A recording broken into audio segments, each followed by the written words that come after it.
안녕하세요. 네, 마라나타. 제가 어제 가가지고 전주 왕가를 한번 이렇게 쳐봤어요. 그랬더니 뭐 탕후루도 나오고 하는데 이 전주가 이 왕족 그 유래에 대해서 방송도 있고 대단한 전주하면 양반인데 이번에 전주하면 뭐라고요? 왕가. 우리는 왕가의 제사장, 거룩한 제사장입니다. 자, 죄송합니다. 역대하 29장. 이제 이스라엘의 왕 중에서 뭐 유명한 왕도 있잖아요. 있는데 그 남유다하고 북왕국이 이렇게 나눠졌을 때 남유다에서 왕이 돌아가시고 나서 가장 좋은 묘비에, 가장 좋은 그 위치에, 왕가에, 그 자리에 그 묘비를 만든 가장 그 회복을 잘한, 쉽게 하면 부흥을 한 왕이 누구죠? 성이 좀 희한한데, 성이 좀 희한해. 성이 좀 그죠? 희한하니까 시식이야. 그래서 오늘 서두에는 이제 왕가에 대해서 조금 말씀드리겠습니다. 역대하 29장 2절부터 읽겠습니다. 히스기야가 그의 조상 다윗의 모든 행실과 같이 여호와 보시기에 정직하게 행하여. 이 히스기야 왕이 이제 그 유다의 13대 왕인데 더럽혔던 성전을 정화하고 성전문을 다시 이제 열게 됩니다. 그래서 구약 시대 때 가장 신앙적인 통치자로 인정되고 있다 이렇게 말씀하셨는데 우리 3절을 같이 한번 읽어보겠습니다. 3절 시작. 첫째 해 첫째 달에 여호와의 전 문들을 열고 수리하고 2024년 1월 달 첫째 달에 그죠? 여기 여호와의 전 문들을 열고 수리하고. 수리라는 뜻이 고장이 나거나 허름한 데를 손을 봐서 고치는 것. 회복은 뭐냐? 원래의 상태로 돌이키거나 원래의 상태를 되찾음. 비슷해요, 그죠? 여기는 이제 여호와의 전 문들을 열고 수리하고, 수리하는 겁니다. 회복이 되는 것이. 자, 기린노교회 비전이 이제 처음 행위를 가지라 그랬잖아요.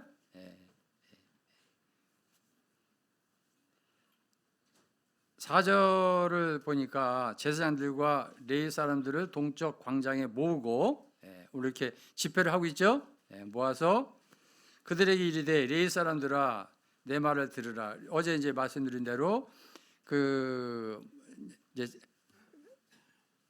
제사장 이제 그 아론 계열은 제사장이라고 한다면 또 레위 지파는 이제 왕가의 제사장 같이 그런 역할을 한다 그러는데 자 레위 사람들아 내 말을 들으라. 이제 너희는 성결하고 또 너희 조상들의 하나님의 여호와의 전을 성결하게 하여 그 더러운 곳을 성소에서 없애라 이렇게 얘기했습니다.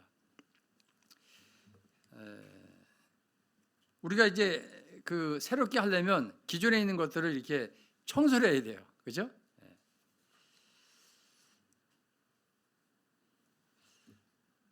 고린도전서 3장 이제 16절로 10절에 보면은 너희가 하나님의 성전인 것과 우리가 성전이죠. 하나님의 성전이 너희 안에 계시는 것을 알지 못하느냐.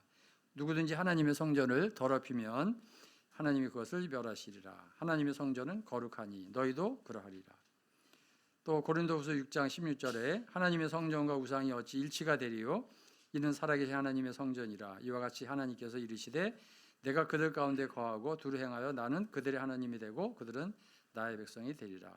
그러므로 너희는 그들 중에서 나와서 따로 있고 부정한 것을 만지지 말라.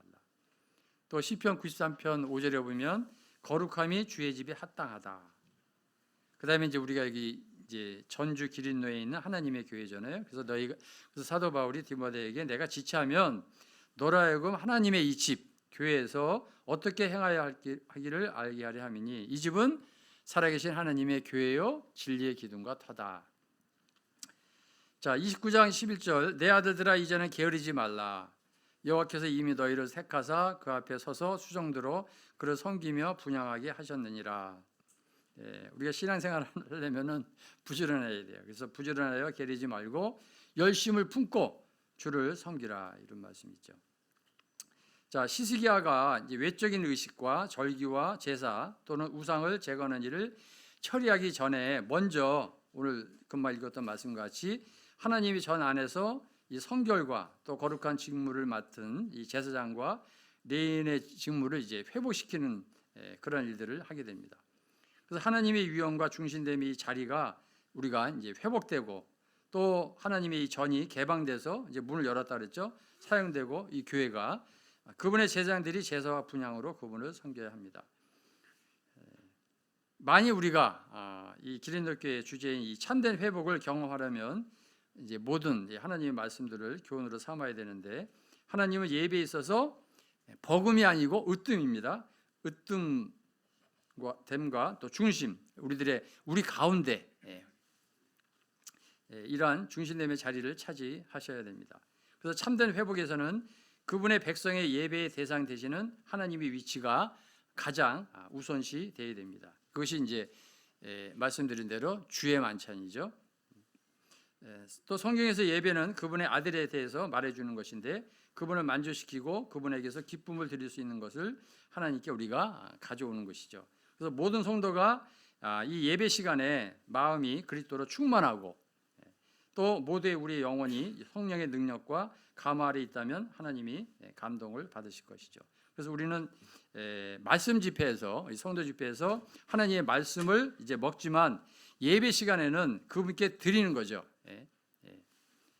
먼저 드리고 우리가 받는 거죠. 그래서 영적인 재물을 먹습니다. 이것이 이제 우리에게는 에너지가 됩니다. 그래서 첫 시간에 드린 대로 만찬석으로의 이 회복이 우리에게 에너지가 되는 거예요.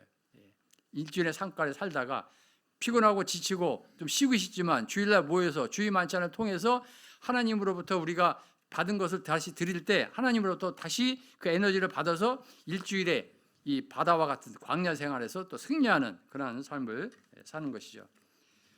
I'm your energy. 오늘 주유소 그 광고 문구죠. I'm your energy. 하나님이 그러하시고 또 우리 성도들이 세상에 나가서 우리가 에너지가 되는 거예요. 세상 사람들한테. 자, 역대하 29장 20절로 24절.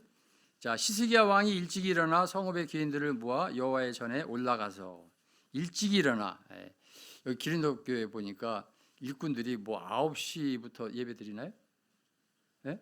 아주 대단한 것 같아요. 또 그 시간부터 나와서 이렇게 참여하고 또 성읍의 귀인들을 모아 여호와의 전에 올라가서 이 회복의 역사는 그 제사장과 레위인과 지도자들 일꾼들이죠. 오늘날로부터 시작이 되고 거기서부터 온 백성에게 확산이 되는 것을 보게 됩니다.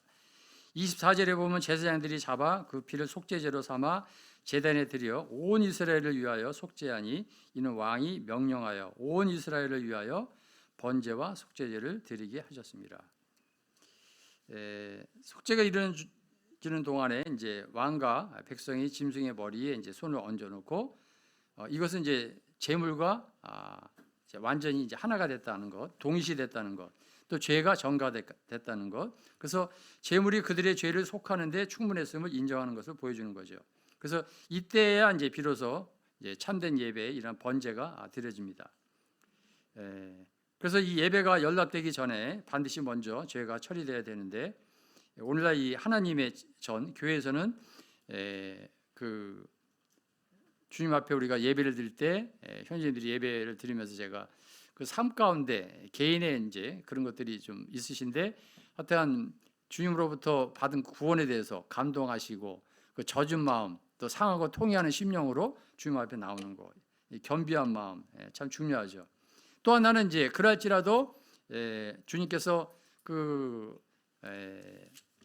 한 제물로 주님께서 한 제물이 되셔서 그 영원한 속죄를 이루셨다. 또 이러한 주님을 십자가를 바라보고 우리가 담대히 또 나아가는 이게 양쪽이 이렇게 잘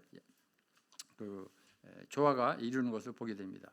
29장 29절로 또 보겠습니다. 제사 드리기를 마침에 왕과 그와 함께 있는 자들이 다 엎드려 경배하니라. 30절 히스기야 왕이 귀인들과 더불어 레위 사람을 명령하여 다윗과 선견자 아삽의 시로 여호와를 찬송하게 하매 그들이 즐거움으로 찬송하고 몸을 굽혀 예배하니라. 그러니까 예배드리는 이러한 자세에 대해서 말씀하고 있습니다. 그 다음에 36절 이 일이 갑자기 되었으나 하나님께서 백성을 위하여 예비하셨으므로 히스기야가 백성과 더불어 기뻐하였더라. 이것은 이제 하나님께서 그 창세기를 통해서 이삭을 바칠 때 그런 말이 나오잖아요. 여호와 이레 하나님, 아들아 번제할 어린 양은 하나님이 친히 자기를 위해서, 하나님 자신을 위해서 친히 예비하시리라. 예배는 하나님께서 우리를 위해서 이렇게 받으시기를 원하지만 결국은 이제 하나님께서 원하시는 거죠. 하나님께서 예비하신 거죠. 또 역대하 30장 1절로 5절 한번 보겠습니다. 같이 1절 2절 같이 읽겠습니다. 시작. 히스기야가 온 이스라엘과 유대 사람을 보내고 또 에브라임과 므낫세의 편지를 보내어 예루살렘 여호와의 전에 와서 이스라엘 하나님 여호와를 위하여 유월절을 지키라 하니라. 왕이 방백들과 예루살렘 온 회중과 더불어 의논하고 둘째 달에 유월절을 지키려 하였으니. 자, 5절도 같이 읽겠습니다. 시작. 드디어 왕이 명령을 내려 부알세바에서부터 단까지 온 이스라엘에 공포하여 일제히 예루살렘으로 와서 이스라엘 하나님 여호와의 유월절을 지키라 하니 이는 기록한 규례대로 오랫동안 지키지 못하였음이더라. 이것은 주의 명령이고 우리가 한 마음으로 주님 앞에 해야 될 부분입니다. 그래서 이제 하나됨의 이런 회복이 이제 나타나기 시작하는데 그 히스기야 왕이 730년 BC부터 이제 그 아버지 아하스 왕과 함께 약 15년을 이제 공동 치리했습니다. 근데 그 사이에 잘 아시는 대로 북이스라엘이 BC 722년에 아수리의 포로로 잡혀갔잖아요. 그것을 직접 목도한 그 사건의 현장에 있었던 남유다의 왕으로서 그것을 알았기 때문에 하나님을 우리가 왜 경외해야 되는지, 하나님 앞에서 이 유월절이 왜 회복이 돼야 되는지 그걸 알고 있었던 거거든요. 그래서 이 통치를 시작하자마자 이 일을 시작한 거예요. 그래서 히스기야가 그 아수르로 포로로 잡혀갈 때 다 끌려간 건 아니거든요. 그 남아 있는 자들이 있었거든요. 그들에게 너희가 하나님의 말씀을 듣고 명령을 지키면 다시 돌아오면 하나님께서 너희에게 다시 하나님께서 회복시킬 것이다. 그러한 이제 말씀을 하게 됩니다. 그래서 역대하 30장 6절로 9절에 보면 보발꾼들이 왕과 방백들의 편지를 받아가지고 왕의 명령을 따라 온 이스라엘과 유다에 두루 다니며 전하니 일렀으되 이스라엘 자손들아 너희는 아브라함과 이삭과 이스라엘의 하나님 여호와께로 돌아오라. 정체성을 얘기하는 거죠. 조상들을 얘기하면서 그리하면 그가 너희 남은 자 곧 아수르 왕의 손에서 벗어난 자에게로 돌아오시리라. 7절 너희 조상들과 너희 형제들과 같이 하지 말라. 그들은 그의 조상들의 하나님 여호와께 범죄하였으므로 여호와께서 멸망하도록 버려두신 것을 너희가 똑똑히 보는 바라. 그러니까 그러한 실패, 그러한 멸망을 통해서 너희가 정신 차려라. 또 그러한 마음에 너희들이 잘못된 것이 있을지라도 이제 하나님의 말씀을 듣고 다시 돌아와라. 회복되어야 된다. 그걸 얘기하는 겁니다. 8절 그러니 너희 조상들과 같이 목을 곧게 하지 말고 여호와께 돌아와 영원히 거룩하게 하신 전에 들어가서 너희 하나님 여호와를 섬겨 그의 진노가 너희에게서 떠나게 하라. 9절 너희가 만일 여호와께 돌아오면 너희 형제들과 너희 자녀가 사로잡은 자들에게서 자비를 입어 다시 이 땅으로 돌아오리라. 그러니까 우리가 이런 얘기 있죠. 그 자녀들이 변하지 않는 것은 왜 뭐가 문제냐? 그 부모가 변해야 되는 거예요. 어머니 아버지가 주님 앞에서 이 회복이 될 때 자녀들이 믿음 아래서 자라고 그것을 바라보면서 자기들도 말씀드린 대로 왕가의 제사장, 거룩한 제사장으로 자기가 하나님의 정체성을 깨닫고 하나님 앞에 나오는 것이죠. 너희 하나님 여호와는 은혜로우시고 자비하신지라 너희가 그에게로 돌아오면 그의 얼굴을 너희에게서 돌이키지 아니하시리라. 여기 유튜브를 제가 잠시 봤는데 수요일 날 왜 나오죠? 그러니까 보고 싶어서. 금요일 날 왜 나오죠? 그러니까 또 보고 싶어서 그런 얘기 있잖아요.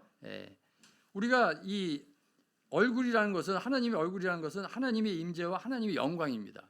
그래서 고린도후서 4장 6절에서 얘기한 대로 어두운 데서 빛이 비쳐라 말씀하셨던 그 하나님께서 예수 그리스도의 얼굴에 있는 하나님의 영광을 아는 빛을 우리의 마음에 비쳤다. 그래서 그의 얼굴을 너희에게서 돌이키지 아니하신다. 우리가 그 높은 분을 뵙는다는 거, 얼굴을 한번 마주친다는 것, 눈을 한번 마주친다는 거, 그거 귀한 거잖아요.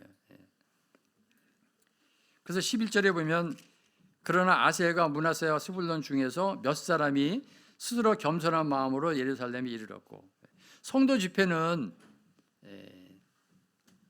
복음 집회는 구원받는 게 목적이지만 그것도 물론 하나님이 하셔야 되지만 이 성도 집회도 하나님이 하시는데 성도 집회의 목적은 뭐냐면 한마디로 얘기하면 변화받는 거거든요. 성도 집회를 하고 나서 아무런 변화가 없다.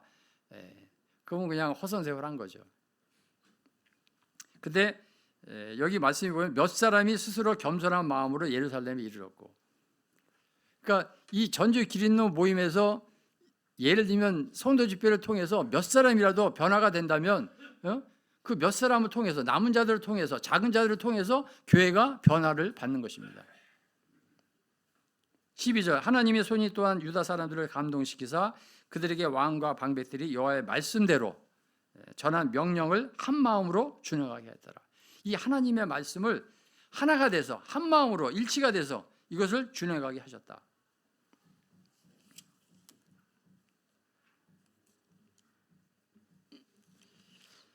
31장 20절로 가서 보겠습니다. 히스기야가 온 유대에 이같이 행하되 그의 하나님 여호와 보시기에 선과 정의와 진실함으로 행하셨으니 21절 그가 행하는 모든 일 곧 하나님의 선에 수정되는 일에나 율법에나 계명에나 그의 하나님을 찾고 한 마음으로 행하여 형통하였더라. 전주 기린노 모임이 한 마음으로 하나님 말씀에 순종함으로 형통하는 그런 모임이 되기를 바라는 마음이 있습니다. 자, 이제 한 마음으로 회개하고 하나님께 돌이킬 때 이 많은 육신적인 장벽이 무너지게 되고 일치된 마음으로 함께 눈물을 흘리고 성소에 들어가게 됩니다. 이제 그들은 기본적인 요소로 돌아가고 있고 그런 중에 큰 기쁨을 발견하게 됩니다. 여기 본문 말씀을 통해서 이 회복이 우선적으로 마음과 영혼의 문제라는 사실을 분명히 알 수가 있습니다. 회복되고 또 소생한 회중은 다름 아닌 영적으로 회복과 소생을 입은 각각 개인 성도라고 볼 수가 있습니다. 아까 말씀드린 대로 그 32장 33절 마지막 절 보면 히스기야가 그의 조상들과 함께 누움에 온 유다와 예루살렘 주민이 그를 다윗 자손의 묘실 중 높은 곳에 장사하여 그의 죽음에 그에게 경의를 표하였더라. 여기 이제 왕가의 제사장을 제가 말씀을 자꾸 드렸는데 다윗 자손, 이 다윗의 이 왕가의 묘실 중 가장 높은 곳에 장사했다는 거예요. 우리 전주 기린노 교회 성도들이 전주가 양반가, 전주가 이 왕가인데 그 중에서도 우리는 가장 높은 곳에 이 묘비에 히스기야 왕이 묻힌 것처럼 그런 우리 전주 기린노 모임 성도들이 주님 나라 갔을 때 왕가의 제사장으로서 주님 나라 갔을 때 거기서 가장 높은 곳에서 상 받는 그런 모임이 되기를 기도합니다. 아멘. 자, 그다음에 이제 13대 왕을 얘기했는데 16대 왕 요시야 왕도 이 회복 부흥을 일으킨 아주 훌륭한 왕인데요. 35장 1절 요시야가 예루살렘에서 여호와께 유월절을 지켜 첫째 달 14째 날에 유월절 어린 양을 잡으니라. 그죠? 여호와께 유월절을 지켰다. 첫째 달 이제 14째 날이니까 무교절 마지막 그날이 이제 유월절 어린 양 잡잖아요. 전에 때. 그다음에 17절 18절 그때 모인 이스라엘 자손이 유월절을 지키고 이어서 무교절을 7일 동안 지켰으니 선지자 사무엘 이후로 이스라엘 가운데서 유월절을 이같이 지키지 못하였고 이스라엘 모든 왕들도 요시아가 제사장들과 레위 사람들과 모인 온 유다와 이스라엘 무리와 예루살렘 주민과 함께 지킨 것처럼은 유월절을 지키지 못하였더라. 그러니까 역대 왕들은 이건 제대로 못 지켰는데 이 요시아 왕은 진짜 유월절을 진짜 너무나 훌륭하게 말씀대로 잘 지켰다, 그런 얘기죠. 그래서 19절에 요시아가 왕이 있은 지 18째 해에 이 유월절을 지켰더라, 이런 말씀이 나옵니다. 이제 이 요시아가 그 성전을 열심히 이제 수리했습니다. 수리했을 때 율법책을 발견하고, 또 율법책을 발견하니까 말씀을 통해서 회개가 이루어졌죠. 우리가 잘못하고 있다.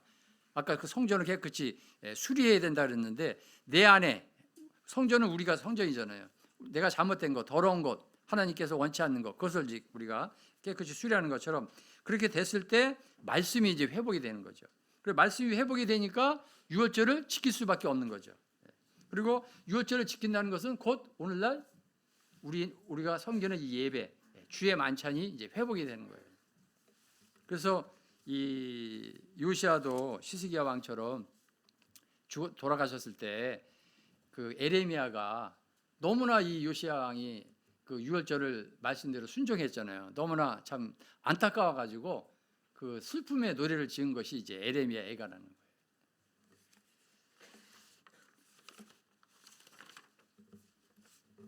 자, 이제 주의 만찬의 제정에 대해서 보겠습니다. 누가복음 22장 14절 15절입니다.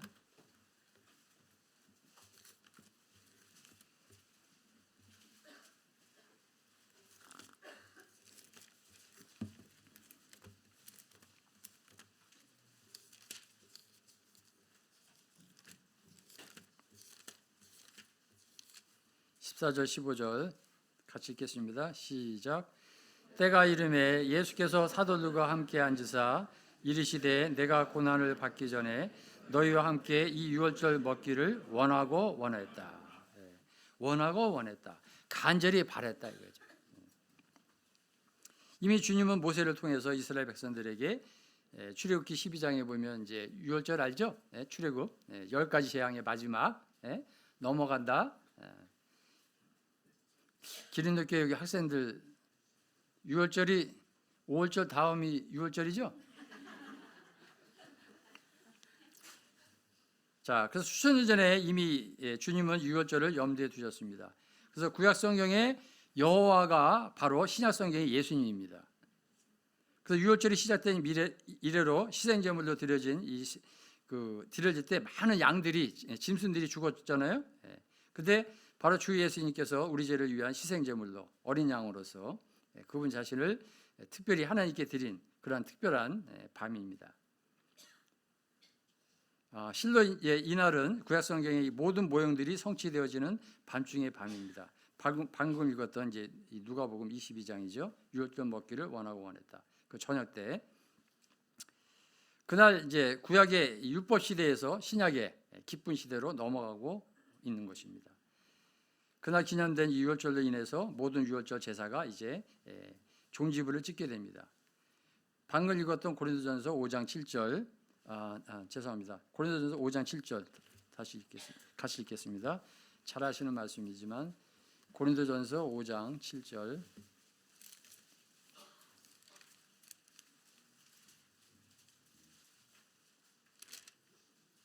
후반절부터 읽겠습니다.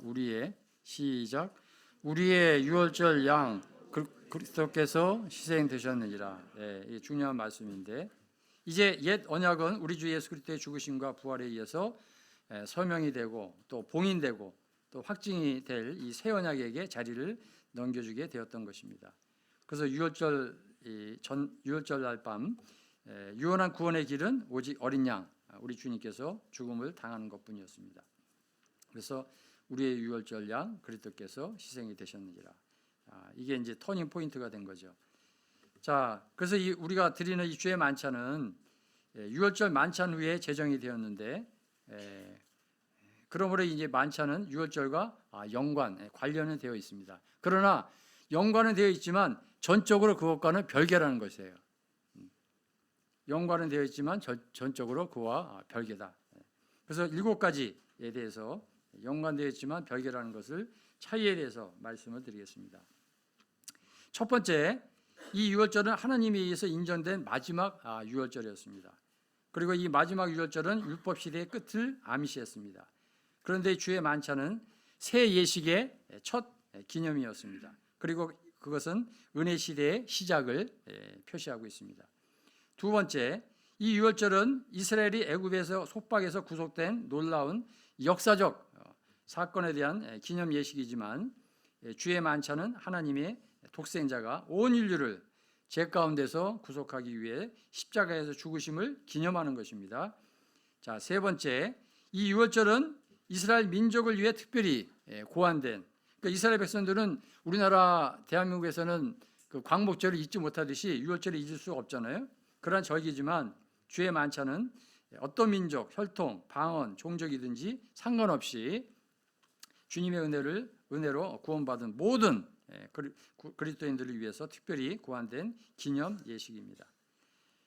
그 다음에 네 번째, 이 유월절에는 흠없고 점없는 어린 양, 즉 동물의 희생을 죽이고 그 고기를 먹는 것이 필요했지만 주의 만찬은 우리의 죄를 지시고 우리 대신 죽으신 죄 없고 거룩하고 흠없으신 하나님의 어린 양 대신 주 예수님의 그 무한한 은혜를 우리는 기념하는 것입니다. 그 다음에 다섯 번째, 이 유월절은 유월절 어린 양의 모형으로 그 일을 성취하기 위해서 오신 구속자 메시아를 고대하고 있지만 주의 만찬은 영단번에 우리의 영원한 속죄를 이루신 그분을 뒤돌아보며, 왜냐하면 주님은 이미 오셨기 때문에 2000년 전에 오신 그 주님을 바라보고 뒤를 뒤돌아서 바라보고 우리를 영원롭게 하시기 위해서 다시 오실 소망의 주님을 고대하고 있습니다. 그 다음에 여섯 번째, 이 유월절은 이스라엘에게 해마다 지키고 그때마다 피를 흘리는 것이 요구된 절기 중 하나에 불과하지만 이 주의 만찬은 이제 레위기에 보면 7절기 있죠. 5제에서 7절기. 주의 만찬은 성도들로 하여금 주님을 기억하도록 하기 위해서 제정된 하나의 예식입니다. 이것은 그분의 가장 고귀한 보배로운 피를 흘리심으로 가능케 된 예식으로서 이 희생제사는 결코 다시 되풀이되지 않습니다. 단 한 번으로 모든 것을 이루신 사역이죠. 자, 이제 마지막으로 7번째, 이 유월절은 속죄를 이루기 위한 한 대속제물의 죽음을 필요로 하는 것이기에 죄를 생각나게 하지만 구약의 희생제물은 죄 짓고 희생제물 드리고 죄 짓고 희생제물 드리고 그게 계속 반복이잖아요. 그러니까 뭐 참 얼마나 답답하겠어요. 그러나 주의 만찬은 주 예수님을 기억할 뿐만 아니라 성도들이 모든 죄가 하나님의 아드님의 희생으로 말미암아 이미 사해졌고 또 제거되었고 또 잊혀진 바 되었고 이제 그들이 하나님과 화목되어진 사실을 우리가 기억하는 것입니다. 그래서 우리들은 우리 주님으로 말미암아 하나님 안에서 즐거워하는 것입니다. 그래서 이 떡은 주님의 아시는 대로 몸에 대한 그러한 모습이고 또 잔은 그들의 구속을 이루시기 위해서 흘려지신 주님의 피를 상징합니다. 그래서 이런 떡과 잔 두 상징물을 유월절 만찬으로부터 사용되었고 두 가지를 통해서 주님은 그들을 위해 자신의 희생, 자신의 어떤 그 대속적인 희생에 관한 놀라운 그 진리를 그 떡과 잔을 통해서 나타내고 있습니다.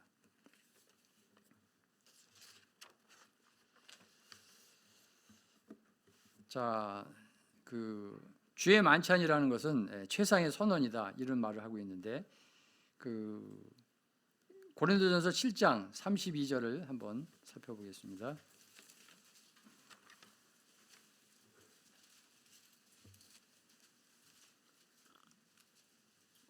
고린도전서 7장 32절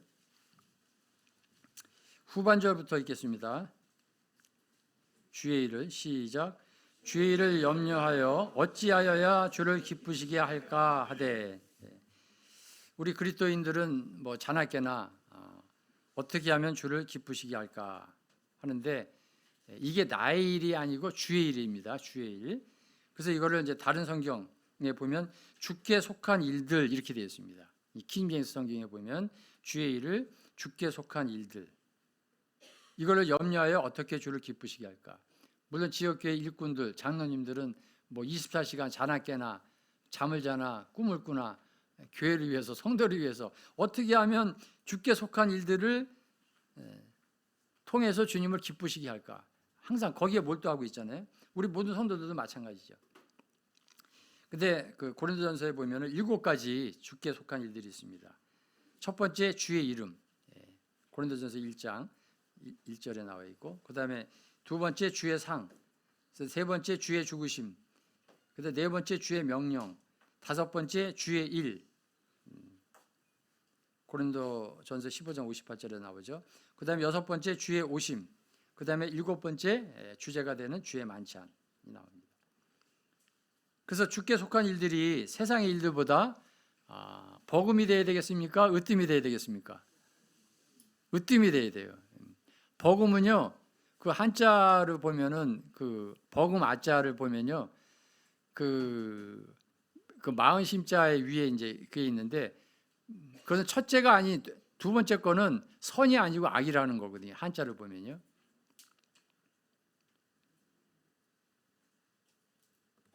그래서 항상 주께 속한 일들이 세상의 일들보다 으뜸이 돼야 됩니다. 그래서 우리 여기 앞에 학생 캠프 갔다 오느라고 고생 많았는데, 너희는 먼저 그의 나라와 그의 일을 구하라. 그러면 이 모든 것을 더하신다 그랬죠. 우리 신앙생활이 이제 마태복음 6장 33절의 삶을 간증으로 많이 이야기하고 있는데, 이 첫째가 먼저가 하나님의 나라와 의를 구하는 거예요. 그냥 자연스럽게 하세요. 괜찮습니다. 뭐 생리적인 건데 어때요? 자, 그래서 고린도전서 16장 2절 보겠습니다. 16장 2절 같이 읽겠습니다. 시작. 매주 첫날에 너희 각 사람의 수입에 따라 모아두어서 내가 갈 때 연보를 하지 않게 하라. 매주 첫날에, 이것은 주의 첫날에, first day라고 그러잖아요. 첫날에. 그래서 하나님의 원칙은 항상 너희는 먼저 그의 나라와 그의 의를 구하라는 것입니다. 매주 첫날에. 자, 그 다음에 찾지는 않겠습니다만, 이제 사도행전 20장 7절에 보면은 그 드로아 소영재님이 교재 이렇게 재밌게 이렇게 하시는데, 그 드로아 교회에서 지금 봤던 말씀은 고린도 교회고, 사도행전 20장 7절은 드로아 교회입니다. 또 사도행전 2장에 보면 예루살렘 교회가 나오는데, 교회라는 용어가 나오는 데에서만 주의 만찬이 나옵니다. 그러니까 교회가 아닌 곳은 주의 만찬이 안 나와요. 그러니까 상관이 없는 거죠. 그러니까 교회로서는 주의 만찬이 꼭 필수적인 건데, 그 사도행전 20장 7절에도 그 주간의 첫날에 우리가 떡을 떼려 하여 모였더니 바울이 이튿날 떠나가고자 하여 그들에게 강론할세 말을 밤중까지 계속하며, 이런 말이 나옵니다. 킹제임스 성경으로 보면 주의 첫날에 똑같이 이렇게 나옵니다. 제자들이 떡을 떼려고 함께 오니, 그러니까 목적 자체가 무엇인지 우리가 알 수가 있는데, 바울의 설교를 듣는 것이 큰 특권이죠. 당대에. 오늘날 전주기린노에 그 훌륭한 교사님들이 많이 계시잖아요. 형제님들이. 메시지를 들어놓은 것이 큰 특권이에요. 그죠? 전주기린노요. 아주 귀한 말씀들을 많이 해주시는데, 그러나 그들은 떡을 떼려고 함께 모였다는 것이에요. 그러니까 그들의 목적이 떡을 떼려고 하는 것이 목적이라면, 우리들이 삶 가운데도 우리들의 목적이 그렇게 되어야 되지 않느냐. 말씀을 들어오는 것이 첫째가 아니라 주님 앞에 떡을 떼려고 주의 만찬, 이것이 첫째가 되어야 된다. 그것이 목적이 되어야 된다는 거예요. 하나님께서 원하시는 것이, 그게 하나님께서 첫째 으뜸이 되는 것입니다. 두세 사람이 내 이름으로 모인 곳에 내가 함께 하겠다. 그죠? 교회를 주님이 말씀하고 있는데, 그것은 두세 사람이 모이는 것이 아니라 모여지는 것입니다. 모여지는 곳. 그래서 성령께서 성도들을 모으시죠. 부활하시고 높여주신 그리스도의 인격에게로 우리가 모여집니다. 그래서 영 안에서 우리는 그리스도 주위에 모이고, 그분은 이제 우리 지성소 하늘 거기에 계십니다. 떡을 떼는 것은 주 예수님의 죽으심을 기억하는 단순함이 주제죠. 복잡한 게 아닙니다. 주님을 기억하는 것의 위험이 두드러지게 드러나는 것이 바로 주의 만찬입니다. 고린도전서 11장을 한번 보겠습니다. 고린도전서 11장 20절. 같이 읽겠습니다. 시작. 그런즉 너희가 함께 모여서 주의 만찬을 먹을 수 없으니, 네, 거기 보면 이제 주의 만찬이 나옵니다. 이 주님의 이름은 주가 나오잖아요. 주님의 이름은 신약 성경에서 형용사로 딱 2번 나오는데, 한 번은 이제 여기 본문에 나오는 그런 말씀이고, 하나는 이제 계시록에서 이제 요한계시록에 나오는 계시록 1장 10절에 보면은 이런 말이 나옵니다. 주의 날에 내가 성령에 감동되어 내 뒤에서 나는 나팔 소리 같은 큰 음성을 들으니, 이제 그 사도 요한이 그 말을 이렇게 거기 기록이 됐잖아요. 주의 날에. 그러니까 주의 날은 아시는 대로 성도들이 지키는 주일이고, 또 안식구 첫날이고, 또 매주일 첫날이고, 그리스도께서 부활하신 날이고, 또 그 유대교회의 그 안식일이었던 그 토요일이 시작된 시대로부터 그 안식일 다음 날인 것을 말씀하고 있습니다. 그래서 여기 읽었던 주의 만찬과 또 계시록 그 1장 10절에서 주의 그 날과 아주 밀접하게 관련되어 있는 것을 보게 됩니다. 그다음에 이제 바울이 고린도인들에게 이제 우리가 지금 금방 읽었던 이 고린도전서 11장 말씀을 보면은 그 주님의 만찬 자리에서 일어난 일들을 기록하고 있는데, 바울은 이제 이것을 쓸 때 주님과 함께 있었던 제자들과의 교제를 통해서 받은 것이 아니라 23절을 보시면은 내가 너에게 전한 것은 주께 받은 것이니, 이런 말씀을 썼습니다. 그러니까 이거는 그 사도 바울이 뭐 제자들로부터 이렇게 듣고 그런 것이 아니라 주님으로부터 직접 본인이 받았다는 것입니다. 그 다음에 마태복음 26장 26절에 보면은 이제 그 유월절 그 자리인데, 제자들이 그 마태복음을 쓴 기사는 그들이 먹을 때 예수께서 떡을 가지사, 이제 이렇게 표현을 하고 있습니다. 예수님께서 떡을 가지사. 근데 그거는 직접 제자들이 말한 게 아니라 그 마태복음을 쓴 기자가 쓴 것인데, 그래서 바울이 그 여기 지금 본문에서 곧 주께서 잡히시던 밤에 떡을 가지사라고 했을 때, 바울은 예수님이라고 하지 않고 뭐라 그러냐면은 주께서 이런 표현을 했거든요. 그래서 제자들은 결코 예수님이라고 부르지 않고 선생이라, 또 주라 이렇게 불렀습니다. 그리고 이제 주님도 내가 그러하다. 그래서 우리도 동일하게 물론 예수님의 이름으로 기도합니다. 너 주님의 받으시지만 항상 주 예수 그리스도, 주 예수님의 이름으로 이렇게 들어가야 되겠죠. 그래서 주님을 공경해야 됩니다. 특별히 이제 고린도전서 11장 그 17절서부터 34절을 유심히 보시면 주님이라는 단어가 8번 나옵니다. 그만큼 주님의 그 주대심, 주권에 대해서 많이 이렇게 말씀하고 있습니다.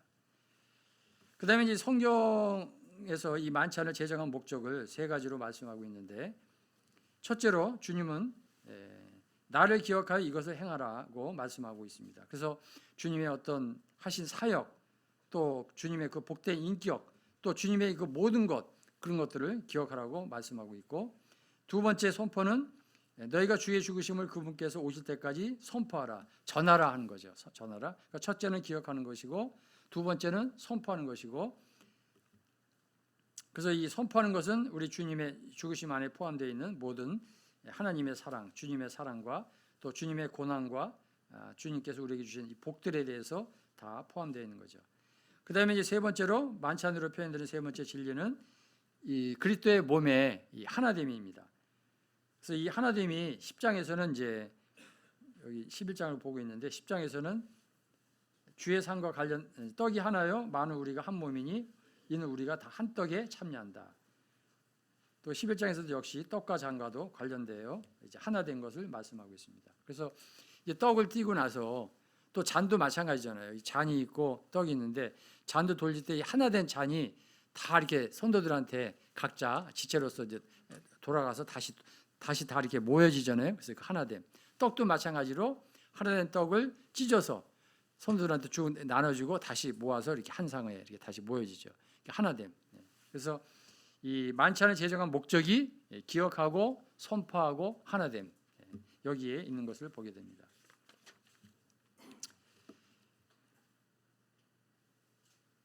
그다음에 이제 우리 기린도 교회도 마찬가지입니다. 우리 성도들이 우리는 어떤 사람들에게 속해 있는 것이 아니라 오직 주님께만 한 가지의 종류의 섬김이 있다는 것을 보게 됩니다. 그래서 우리는 구속받은 이 영들의 경배로서 영으로서 예배를 드립니다. 빌립보서를 잠시 갔다 오겠습니다. 고린도전서에 손을 넣으시고요.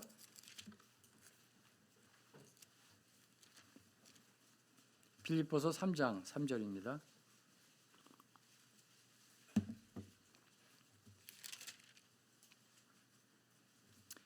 하나님의 성령으로 빌립보서 3장 3절 하나님의 성령으로 봉사하며 그리스도 예수로 자랑하고 육체를 신뢰하지 아니하는 우리가 곧 할례파다 이렇게 나옵니다. 그래서 이 하나님의 성령으로 봉사하며 이 표현을 말씀드리면 이제 이는 영 안에서 하나님을 경배하며 우리가 하나님께 예배하는 자들은 신령과 진정으로 예배할지니 그랬죠?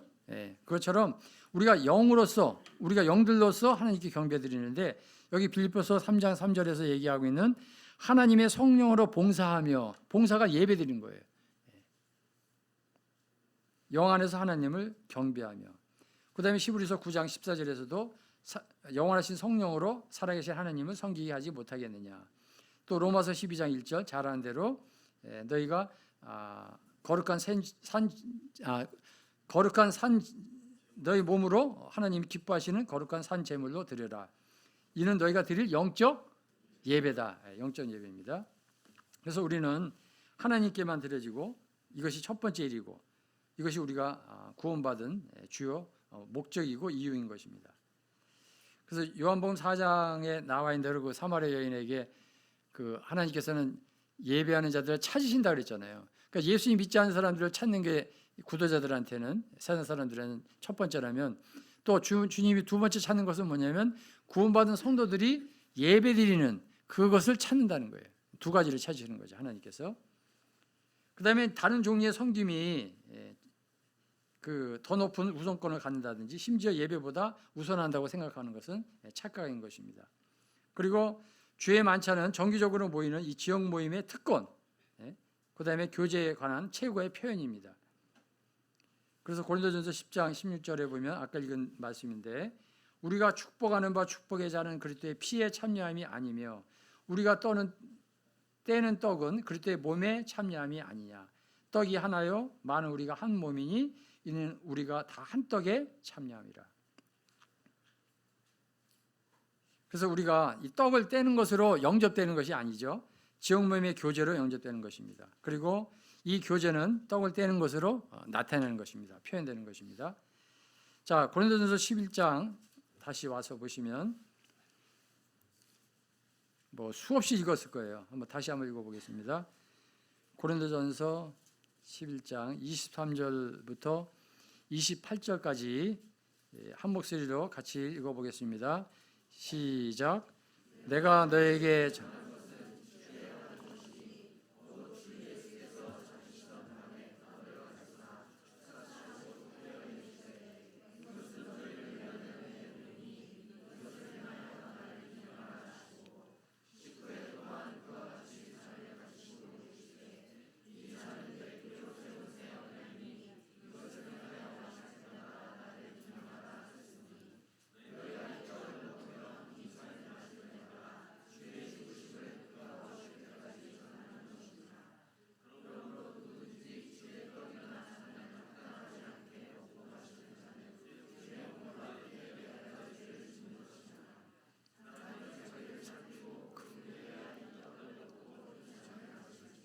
네, 감사합니다. 네. 자, 이 고린도서 11장 23절부터 읽었는데 특별히 강조되는 5가지가 있죠. 첫째는 23절에 만찬의 제정이죠. 주께 받은 것이다. 또 너희를 위하여 주는 내 몸이다. 이것을 행하여 나를 기념하라. 동일하게 이제 24절은 만찬을 위한 명령이죠. 같은 말입니다. 축사하시고 떼어 이르시되 이것은 너희를 위하는 내 몸이니 이것을 행하여 나를 기념하라. 그 다음에 만찬의 목적 26절 너희가 이 떡을 먹으며 이 잔을 마실 때마다 주의 죽으심을 그가 오실 때까지 전하는 것이다.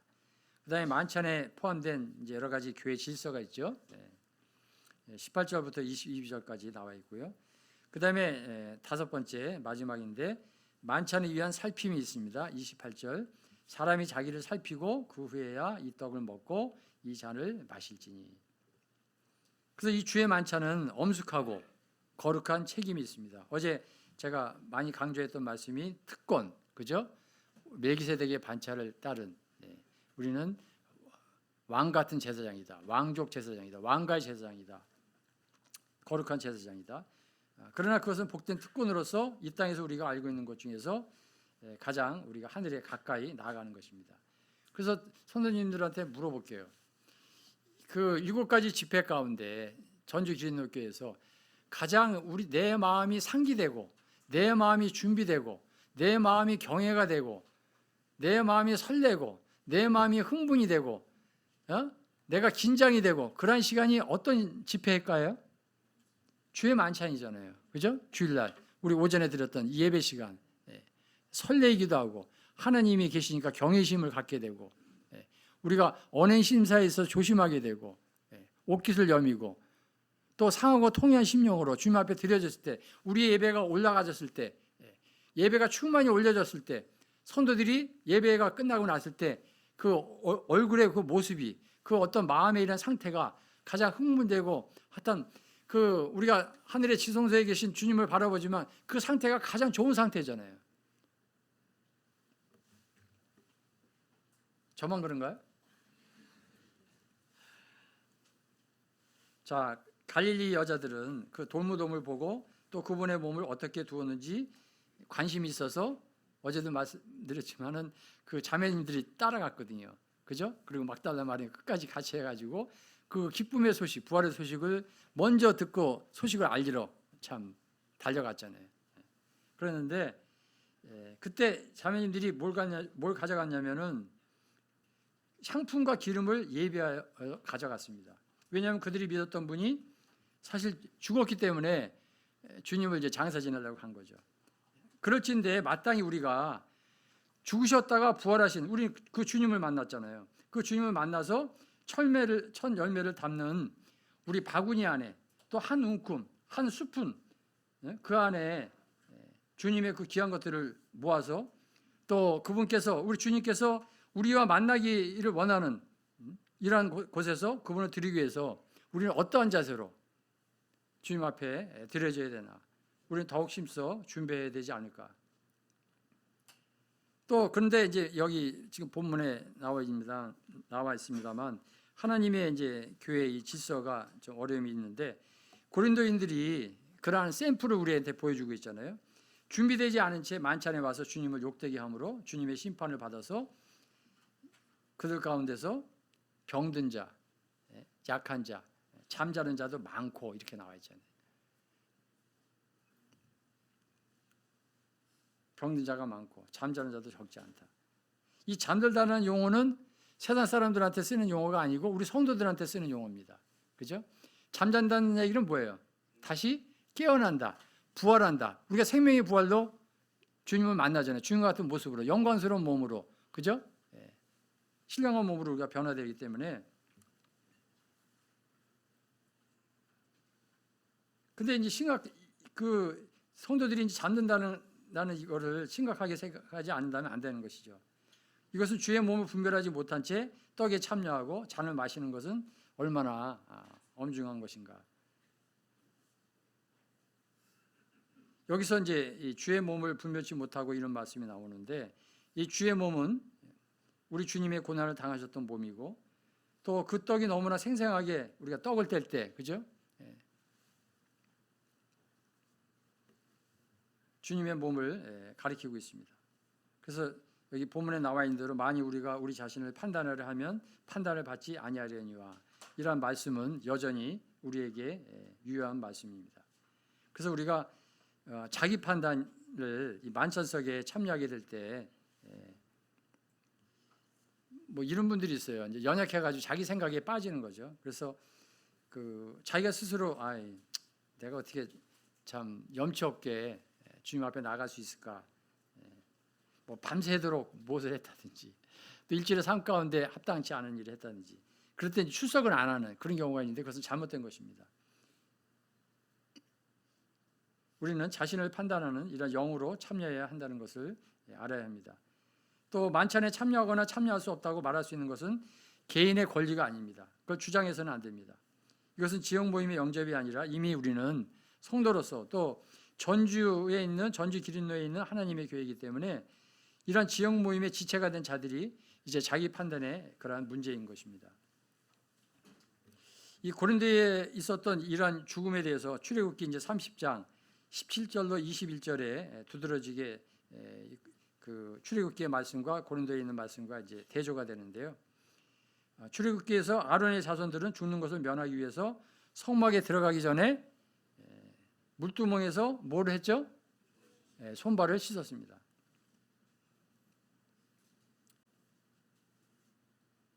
그래서 바울은 이 고린도전서에서 동일하게 이스라엘에게 내린 이 하나님의 심판을 사용해서 고린도인들에게 적용하고 있습니다.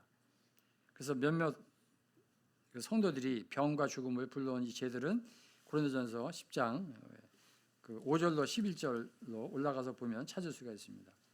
여기에 이제 이스라엘의 죄들에 우리가 비슷한 것들이 열거되어 있는데 우상 숭배라든지 음행이라든지 하나님을 시험하는 일이라든지 또 원망하는 일 이런 경고가 주어졌습니다. 그래서 주님께서는 그들 중 어떤 자들과 같이 너희는 그러한 자들이 되지 말라 이렇게 말씀하고 있고요. 또 그들에게 일어난 이러한 일들은 우리에게 본보기가 되고 또한 말세를 만난 우리를 깨우치기 위하여 기록되었다. 고린도서 10장 5절로 11절 시간 관계상 읽지는 않습니다. 거기 보면 우상숭배, 음행, 시험, 원망 이런 얘기가 나옵니다. 그래서 그들에게 일어난 이러한 일은 본보기가 되고 또한 말세를 만난 우리를 깨우치기 위하여 기록되었다. 우리가 지금 말세 지말에 살고 있죠. 이게 본보기가 되었기 때문에 거울이 되기 때문에 이것을 보고 우리 자신을 돌아보는 거죠.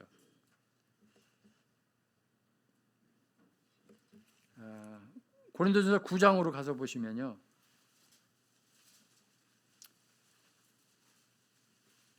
9장 27절 이제 26절은 그러므로 나는 다름질하기를 향방 없는 것 같이 아니하고 싸우기를 허공을 치는 것 같이 아니하며 우리 신앙은 다름질하는 거라 그랬잖아요. 장거리 경기와 같다고 말씀드렸는데 어저께 27절 같이 읽겠습니다. 시작. 내가 내 몸을 쳐 복종하게 함은 내가 남에게 전파한 후에 자신이 도리어 버림을 당할까 두려워함이로다. 이게 이제 쉬운 건 아니지만 그 운동선수가 법대로 경기함으로써 상을 얻으려면 상 얻는 자는 하나라고 얘기했잖아요. 그러기 위해서는 수없이 자기를 절제해야 되고요. 자신을 쳐야 돼요. 그래서 뭐 그런 얘기 있죠. 뭐 전문 그 국가대표 선수들은 하루만 운동을 연습을 안 하면 뭐 본인이 알고 뭐 이틀 안 하면 누가 알고 뭐 그런 얘기 있죠. 그러니까 우리가 항상 이 말씀에 가까이 해야 되고 또 자신을 쳐서 복종케 하는. 그래서 부디 이 복종의 진리를 우리가 알게 되기를 바라는 마음이 있습니다. 주님의 다시 오심의 약속은 이 주의 만찬과 관련이 있습니다. 주님이 오실 때까지 지키라고 우리에게 말씀했잖아요. 그래서 우리가 십자가를 돌아보고 또 주님이 이제 곧 오십니다. 마라나타? 이것은 우리의 특권입니다. 만찬에 참여하는 것이 가능하다면 결코 만찬에 불참하는 일이 없어야 됩니다. 아멘입니까? 제가 전에 그런 얘기 드렸어요. 세 번은 봐준다고 그러더라고요. 3번은. 아버님이 돌아가셨을 때, 어머님이 돌아가셨을 때, 사랑하는 아내가 돌아가셨을 때 외에는 만찬에 빠지면 안 된다는 거예요. 그래서 조금 부끄러웠습니다만은 저희 어머님이 주일날 돌아가셨는데 어머님의 시신을 병원에 안치하고 제가 그 모임에 와가지고 예배를 드리고 갔어요. 근데 성도들이 눈치가 좀 이상하더라고. 자, 무슨 얘기했습니다. 그래서 이것은 고린도전서 14장 37절에 이것은 주께서 오실 때까지 지켜야 할 주님의 명령이라고 말씀하고 있습니다. 3일 동안 저는 이제 말씀드린 대로 이런 쪽에 은사가 아닌데 그냥 섬기는 사람인데 전주 기린교회에서 실수를 하신 것 같은데 하여튼 주님 앞에 감사를 드리고요. 2024년도 전주 기린교회가 비전대로 처음 사랑을 회복하고 하나님께서 기뻐하시는 그러한 모임이 되기를 바라는 마음이 있습니다. 감사합니다.